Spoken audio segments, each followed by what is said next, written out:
할렐루야, 찾아가는 설교 오해선 목사입니다. 오늘 우리를 찾아오신 하나님의 말씀은 시편 62편 1절 2절 말씀입니다. 나의 영혼이 잠잠히 하나님만 바라며 나의 구원이 그에게서 나오는도다.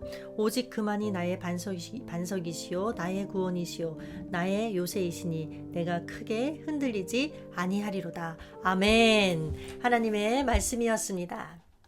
이 시간 성령께서 주님의 세미한 음성을 들을 수 있도록 우리의 심령을 활짝 열어주시기를 기대하고 소망합니다. 자, 시편 62편은 다윗 왕이 쓴 시입니다. 다윗 왕은 하나님의 마음에 합한 사람이었지만 그의 인생 결코 쉽지 않았습니다. 사울 왕의 부하였을 때에는 이 목숨을 걸고 충성을 다한 충신이었지만 사울 왕은 평생 다윗을 죽이려고 쫓아다녔습니다. 그러면서도 정작 다윗 자신은 나중에 왕이 되었을 때 신하들에게 배신당하는 아픔을 경험합니다. 게다가 아들이 아버지인 자기를 죽이겠다고 쫓아오는 뼈아픈 아픔도 겪었습니다. 또 자녀들 간에는 어떤 일이 있었나요? 오빠가 여동생을 범하는 추한 일도 있었고 형제 간의 칼부림도 있었습니다. 이렇게 많은 사건과 시련 속에서 인생을 산 다윗이었습니다. 오늘 본문 역시 매우 절박한 상황 가운데 쓰여진 시입니다.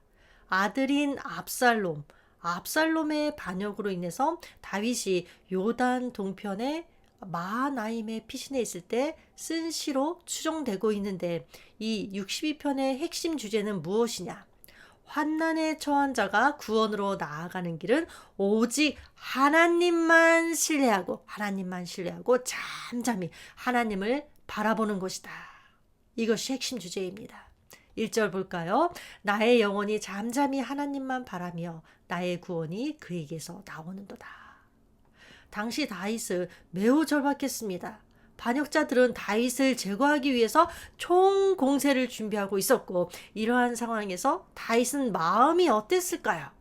하나님이 지켜주실 거니까 난 괜찮아 하면서 믿음 좋은 사람답게 담담하기만 했을까요? 그렇지 않습니다. 여러 복잡한 마음 가운데 두려웠습니다.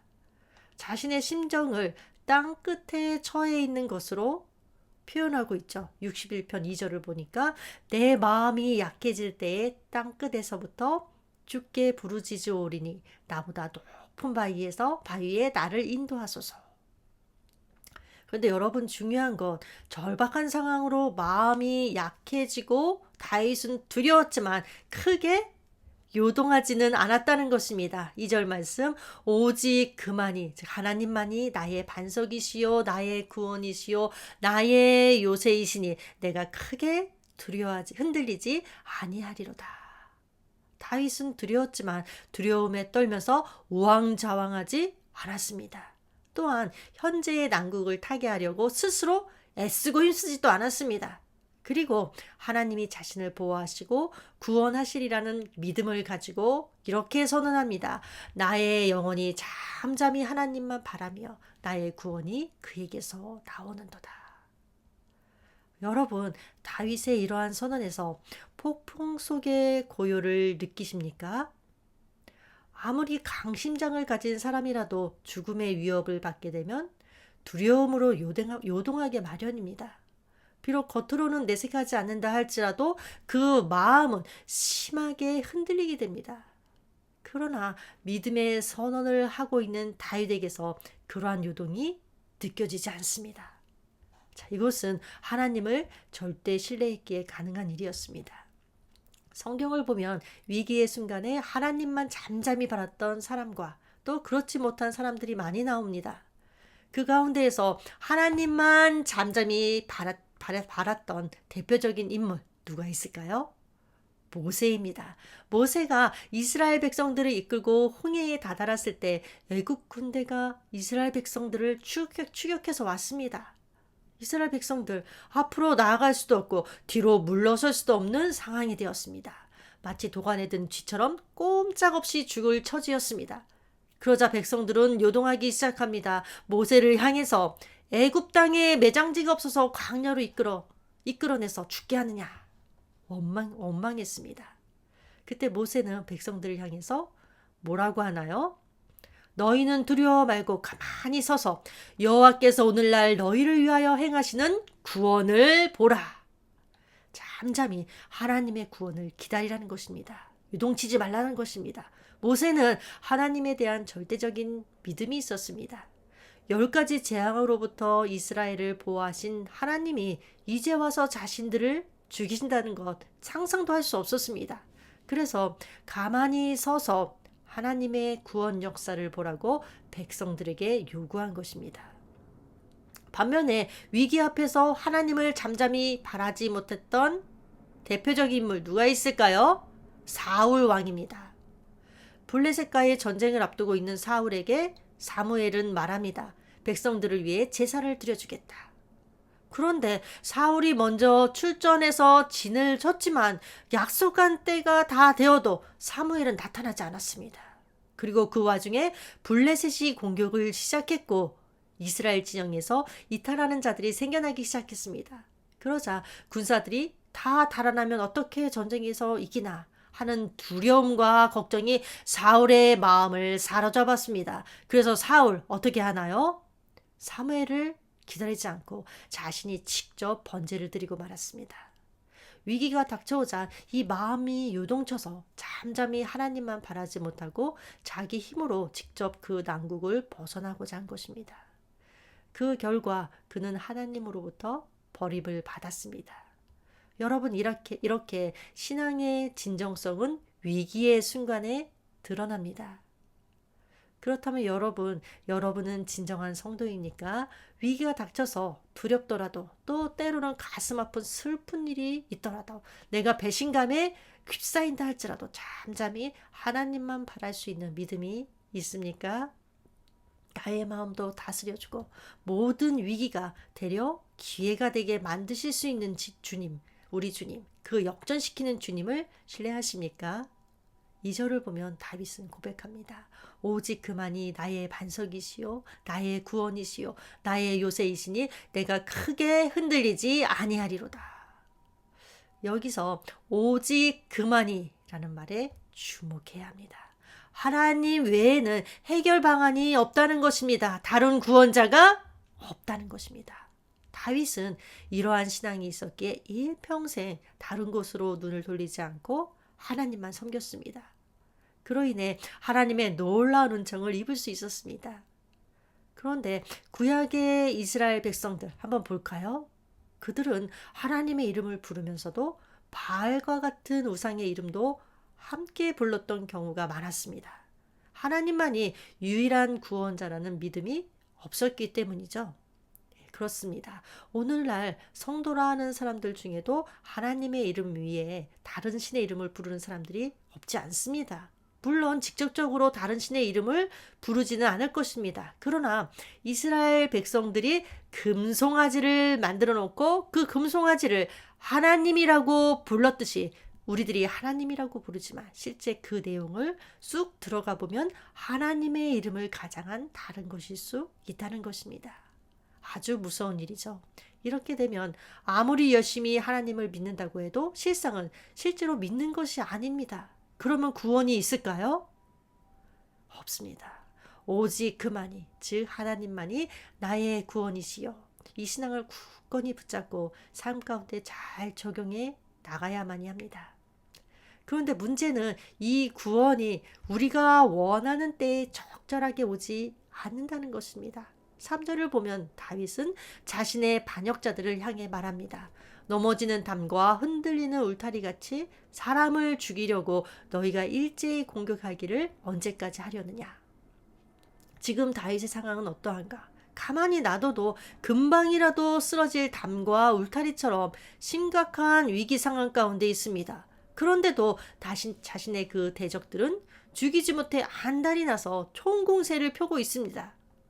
여기에서 우리가 주목해 보아야 할 것 무엇일까요? 마치 넘어지는 담과 흔들리는 울타리 같이 곧 다시 말하면 멸망할 것과 같은 위기에 처해 있는데도 하나님은 그대로 감망만 하고 계시다는 것입니다. 여러분, 다윗이 누구인가요? 하나님을 진실로 경외하던 사람이었습니다. 비록 한때 하나님 앞에서 죄를 범하기는 했지만 회개했습니다.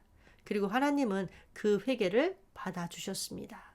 그러니까 현재의 고난이 다윗이 예전에 범한 죄로 인한 그 징계라 할지라도 속히 다윗을 구원해 주셔야 맞을 것 같습니다. 그런데도 하나님은 그대로 방치해 두고 계신 것입니다. 자, 여러분, 우리가 이것을 어떻게 받아들여야 할까요?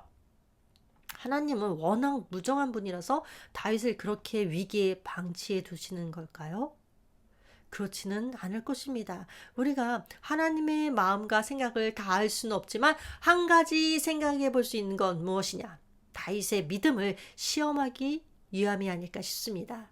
믿음이 있는가 없는가를 보시기 위함이 아니라 믿음의 정도를 보시기 위함입니다. 만일 다윗에게 믿음이 부족하다면 처음에는 하나님을 의지하다가 시간이 길어지면 하나님을 향해 원망하고 하나님에 대한 신뢰가 약해질 것입니다. 그렇다면 하나님으로부터 더 많은 믿음의 연단을 받아야 합니다. 그러나 믿음이 강하다면 아무리 위기에 처한 시간이 길어진다 해도 하나님을 의지하고 잠잠히 하나님만 바라볼 것입니다. 이렇게 되면 하나님은 더 이상 그를 연단하실 필요가 없을 것입니다. 이를 알아보기 위해 그의 믿음의 정도를 알아보기 위해 하나님은 다윗을 즉시 바로 구원하지 않으시고 좀 더 위기 가운데 두신 것입니다. 다행히도 다윗은 끝까지 하나님만 잠잠히 바람으로써 하나님의 시험을 통과하게 되었고 그로 인해 하나님의 축복 가운데 그의 말년을 큰 위기 없이 보낼 수 있었습니다.